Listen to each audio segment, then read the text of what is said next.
event in yoga. Let's have some fun making a ballet slipper for Supta Pada 1, 2, 3. It's just a nice variation, kind of fun, of use of the yoga strap. And my clients, all of them really like this. I also have another YouTube out there on a yoga boot. My clients love that too. Just some variations. Because my specialty is scoliosis, I'm also going to offer where we pad when we lay down, okay? If you don't have a scoliosis curve, you won't need any props for padding. But what you will need is everyone will need a yoga strap, and I would prefer a blanket or a towel that you somewhat rolled up, because we're going to lay the cervical spine here when we lay down. If you have scoliosis, you should know your curve pattern. Hopefully you do. If you don't, you can contact me. We can work through that. And you're going to have, depending upon, typically there's at least 2 curves. I have 2 different props for padding. So I'll talk scoliosis first. Actually, we'll all lay down. We'll get the neck nice and comfy. I'll talk scoliosis first. If you have a right thoracic curve, you're going to figure out where the apex of that curve is and pad underneath the apex of that curve, maybe with a washcloth, to drop the left thoracic down because it raises up. If you have, and these are the most common curve patterns, that's why I'm talking of these 2 curve patterns. If you have a left lumbar, when you're laying down supine, find where the apex of that curve is. I'm going to make it up. Put a little padding under the apex, drop the hips, and now you're nice and even. The shoulders are even, and the hips are even. I don't have scoliosis, so I'm going to remove the padding. I just wanted to cue you on that. Let's make our ballet slipper.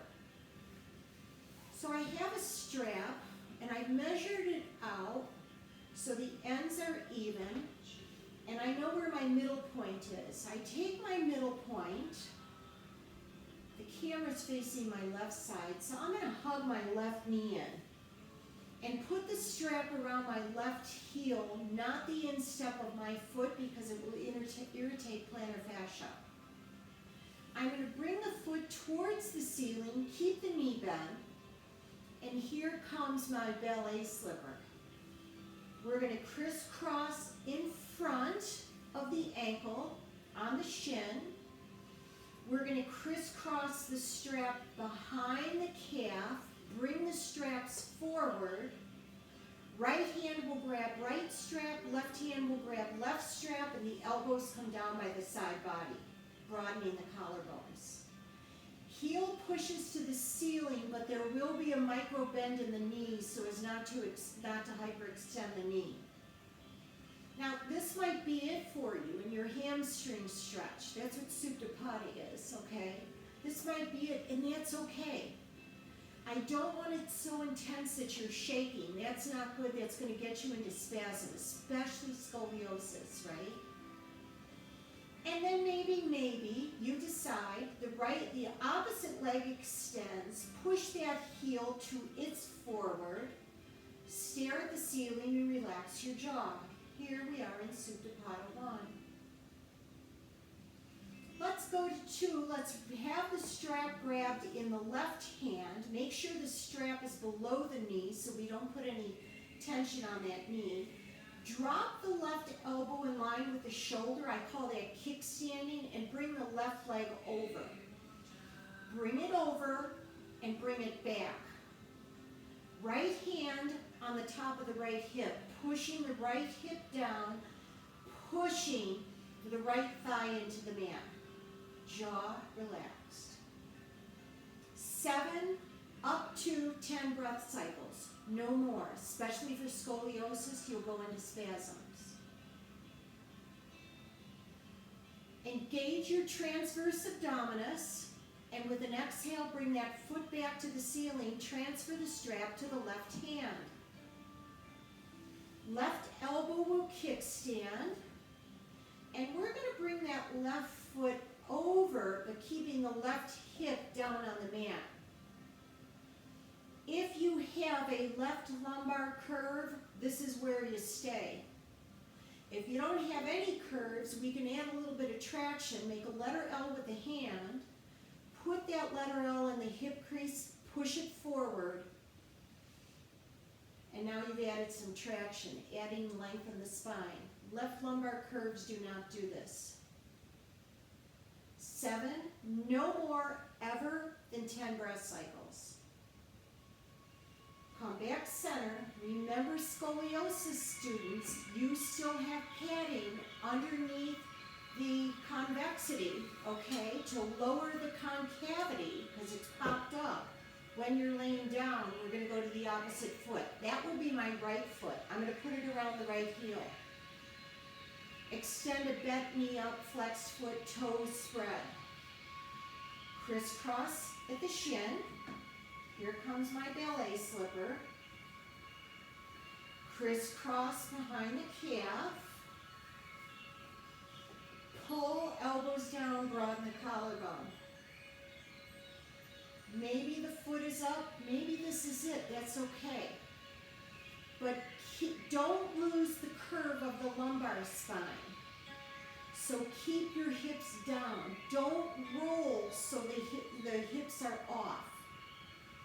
Maybe the left leg extends. On this side, maybe it doesn't. It's okay. Each side of the body is the little person in itself. Couple more huge eyebrows. We will transfer the strap, make sure it's below the knee, to the right hand. We'll kickstand the right elbow.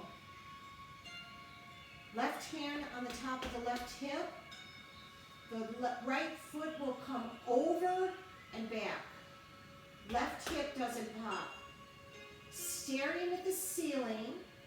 And maybe this is as far as you go. That's okay. If you're shaking, I want you to back off. Never any discomfort, never any pain. Now come back center. Switch hands to the left. Listen up, lumbar curve. Left lumbar curve. This is where we're going to adjust a little bit.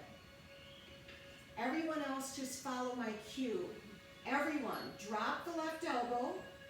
In line with the left shoulder, kickstand it. If you have a left lumbar curve, or anyone else, right hand forms the letter L, traction in the right hip crease, push that forward. And let the right leg come across the body without popping the right hip. Jaw is relaxed. 7 breath cycles, potentially 10, no more. If you're shaking, back off. So I'm going to chit-chat. In Supta Pada 3, where you're using a strap with a left lumbar curve, you will only traction the right hip. You will not traction the left hip.